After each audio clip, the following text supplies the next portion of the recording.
In every category we have to measure human achievements, there is always a hierarchy. There is the average person, those who can perform better than the average person, and the greats. Your average person doesn't get much attention. The greats, the biggest, get all of the attention. There's also an underground scene that fosters a lot of adamant supporters, but their sounds are too technical and experimental to really gather a mainstream audience. But today, I'm here to talk about medium-sized rappers, specifically the purgatory that they live in. Although these rappers have the technical prowess to match the greats and the popular artists, there's still something that sets them apart from making it big. Now, for medium-sized rappers, there's two categories I can really think of. The first are these viral trends or one-hit wonder people. So Bobby Shmurda, Vanilla Ice, Soulja Boy, Blueface, Lil Pump, you know these. But I'm not here to talk about them. I'm here to talk about the second group. The second category of artists are incredibly talented, but they stay around the same size with only some natural growth. I'm talking about Denzel Curry, Aminé, Isaiah Rashad, Earl Sweatshirt, Freddie Gibbs, Pusha T, Joey Badass, Smino, just to name a few. Now, being a medium-sized rapper comes with a lot of benefits. I mean, you get to live your whole life as a rapper. That's really, really cool. And I know what you're thinking.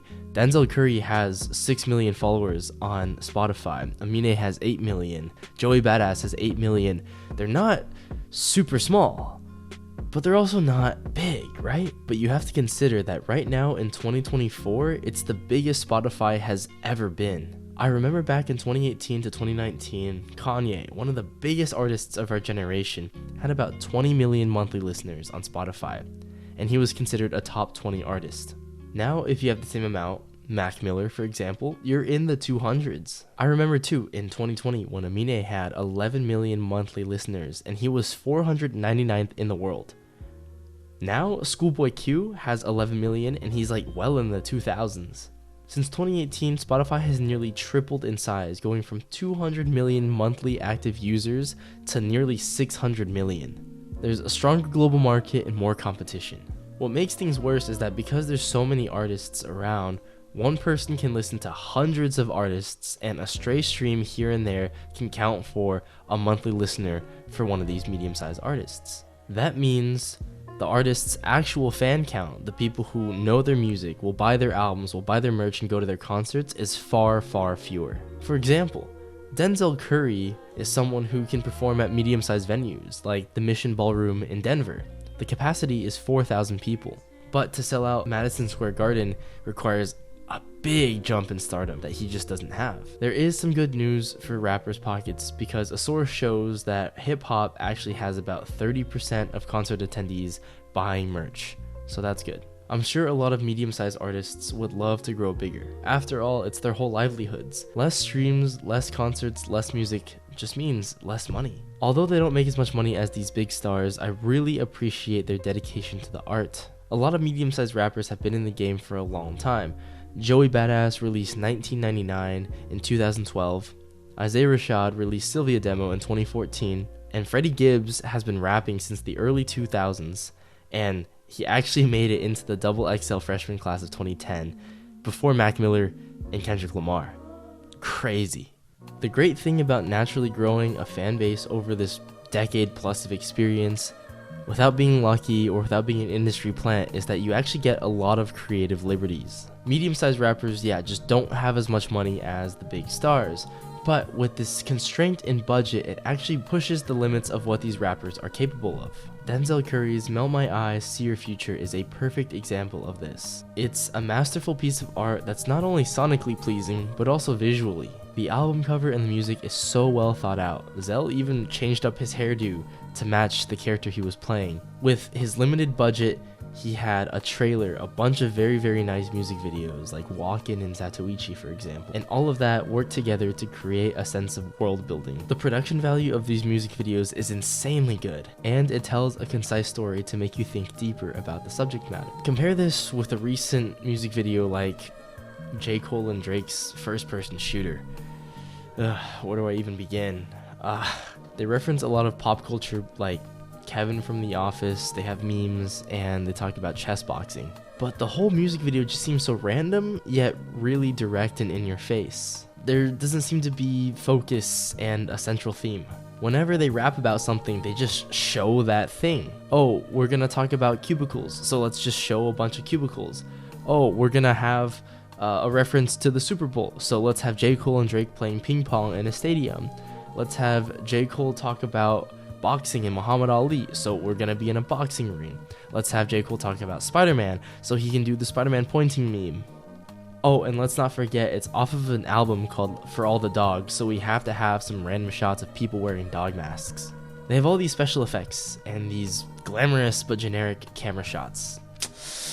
Just so you know, they have a combined net worth of $265 million. Compare that to Denzel, who only has, what, 500,000 to 3 million to work with? Another great thing about being a medium-sized rapper is that you get to be a bridge between the mainstream and the underground. Going back to Denzel Curry, on Melt My Eyes, See Your Future, he has some really amazing but underground artists featured on his projects. He has Buzzy Lee, a singer-songwriter, Saul Williams, a hip-hop artist, and Carrie M. Riggins on the production. But he also features more notable rappers like T-Pain and J.I.D. Denzel has also been featured on countless other projects from other rappers. He's been on PG Baby Remix by Red Veil, he's been on Mr. Thug Isolation by Lil Ugly Mane, and he's also been on Nick Caution's Anywhere But Here. Plus, Denzel and JPEG Mafia have been frequent collaborators in the past half-decade. Someone like Westside Gunn and Griselda have also been a nice connection between the mainstream and the underground. West has been one of the ambassadors of modern boom bap and drumless beats along with the usual crew, Conway, Benny, and Roc Marciano. Now more than ever, with all of the momentum Griselda's been getting, there is a lot more opportunity for them to bridge the underground and the mainstream. One example I can think of off the top of my head is Supreme Clientele, where West has WrestleMania 20 featuring Anderson.Paak, and he also has LZ on the Steiners. His entire album Hitler Wears Hermes 10 also includes a nice mix of the underground and mainstream. He also has songs like 50-inch Zenith with Skyzoo and Ostertag with Stove God Cooks. But he also has 2 Tyler features, is on Keep My Spirit Alive by Kanye and Lost Forever by Travis Scott. Having the ability to simultaneously work with a big artist like Travis Scott and a small underground offshoot of Griselda like the Black Soprano family is a crazy luxury to have. However, like all aspects in life, where there is good, there is also the bad to consider. Often at this size, you have to keep hustling to make money. You have to hold on to your relevance and keep delivering. Unlike Kendrick, who can go on a hiatus for 5-6 years and even retire with tens of millions, medium-sized artists need to keep hustling in order to make money. Someone like Aminé just can't do that. He's been in the industry for about 10 years now, and he hit a big break with his debut album, Good For You, and it had hit songs like Caroline and Spice Girl, and to this day, they're still in his top 3 biggest songs of all time. And since 2017, he's been consistently making music. He made 1.5 a year after, Limbo and The Deluxe 2 years after, another year passed and he made 1.5, and 2 more years later he dropped K-Trey Aminé. He's always hustling. And going back to top dog artists like Kendrick, someone like Absol recently said he couldn't take a break for 6 years because he just really had to get paid. He was running out of money. Someone like Isaiah Rashad was also in the same boat. Both someone like Absol and Isaiah Rashad went through dark times and they really couldn't put their music on hold because eventually they need to get paid. And although the record label can support them to a certain degree, they really changed up their priorities and put a lot of investment into Doechii and Ray Vaughn, 2 new signees. And they also really pushed for SZA's SOS as their biggest release. At this size, these artists have a lot to consider. Do I want to make a strong impact on a smaller audience, or do I want to make a weak impact on a bigger audience? Most of the time when artists hone their craft and evolve over time, they see some natural but small growth. I want to bring up Aminé again because this has just been on my mind for a long time. From 2017 to 2020, the man evolved so much. He found his own style. He's really goofy and really funny, and he's also really true to himself. He was on his way to refine his music while also showing he had the potential for hits, evident with a song like Reel It In. So when he made Limbo, I was incredibly happy. He delivered an album that was deep and heartfelt. We got to know who Aminé was.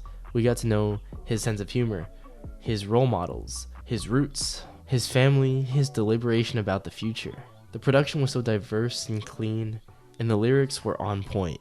I really enjoyed the album. Despite this, Limbo saw lower popularity than expected. And so I think because of this, Aminé went to discover other avenues. I understand there's a lot of pressure to deliver and make money, but 1.5 was too goofy, and I feel like it sacrificed and shed a lot of what attracted me to his music to begin with. And his most recent project, K-Tre Aminé, just sounded so half-baked. It reminded me of like Drake's Honestly Nevermind. Although it seems like he has a lot of fun making these albums, I feel like appealing to a more poppy audience really just sacrifices his art and makes him feel a little more disconnected. But hey, I can respect Aminé's executive decisions to not want to be boxed into one label. That's fair. But I wish when he would branch out, he would keep his production and lyrics as sharp as they were on Limbo. And finally, as a mainstream rapper, you never really get the luxury of hearing tens of thousands of people shouting your name in a crowded stadium.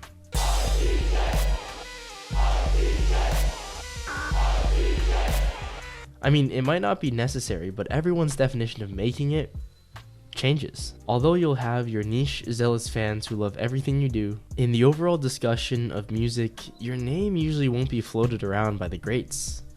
See, we always have Kanye, Kendrick, Tupac, Biggie, Dr. Dre, but statistically, a name like Isaiah Rashad just can't hold its own against someone like Eminem, no matter what you think about the music. But hey, no matter who you are, there's always good and there's always bad. But I personally feel like this category of rappers is very unique. If you're too small, then you might have to supplement your career by doing some other day job or side hustle. And if you're too big, then you always have to worry about the limelight. You have who you donate to charity on display. You have who you marry, your tweets, your collaborators. All of that is on full display for the public to see, and it's really stressful. But medium-sized artists live in between the two and can actually bring a lot of good into the music industry. It's unfortunate that these great artists are not able to make as much money or get as much fame as they deserve. But that doesn't always have to be the point. Maybe that's a good thing. Sitting in purgatory isn't eternal punishment after all. Once you pay your dues, you do get to see heaven. But until that day comes, I hope these musicians can continue making the art that they love until the end of their careers. Thank you guys for watching this video so much. I put a lot of work into making this. The writing, the recording, the editing, the After Effects, everything takes a lot out of me. And I really appreciate doing this, but I want to keep up the quality for you guys. So please like and share the video. Let me know what you think in the comments. And yeah, I'd love to, keep sharing these videos with you guys. Let me know if you have any ideas I should pursue. Peace.